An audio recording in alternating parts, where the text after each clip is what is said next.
বিকল হয়ে পড়ে আছে দিনাজপুরের হাকিমপুরে সরকারি উদ্যোগে স্থাপিত সহস্রাধিক টিউবওয়েল।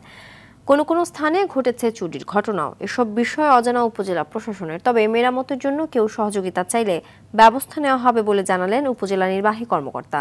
হিলি থেকে আব্দুল আজিজের পাঠানো তথ্যচিত্র আরও জানাচ্ছেন আবরার মাহি। হাকিমপুর উপজেলার ৩টি ইউনিয়ন ও একটি পৌরসভায় সরকারি উদ্যোগে কোটি টাকা ব্যয় স্থাপন করা হয় ২,০০০-এরও বেশি টিউবওয়েল। এগুলোর অধিকাংশই এখন বিকল।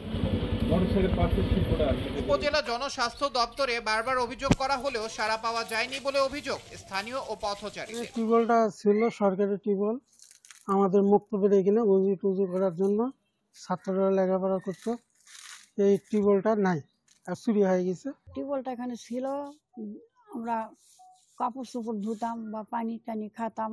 হঠাৎ করে টিউবওয়েলটা চুরি হয়ে গেছে, আমাদেরও কষ্ট হয়ে গেছে। নষ্ট টিউবওয়েল মেরামতের জন্য আবেদন করা হলে প্রশাসন ব্যবস্থা নেবে বলে জানান এই কর্মকর্তা। চুরির যে বিষয়টা সেটা হলো যে আমরা যখন টিউবওয়েলগুলো বসিয়ে দিচ্ছি সেগুলো কিন্তু আমরা একটা প্রোটেকশন দিয়ে দিই, এবং যারা নেয় তাদেরও একটা দায়িত্ব থাকে। আর যেগুলো নষ্ট হয়েছে সেগুলো তো কমিউনিটি লেভেলে মেরামত করার কথা।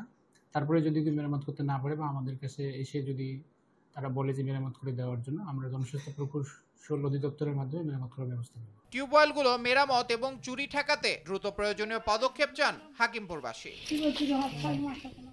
আবরার মাহি, RTV।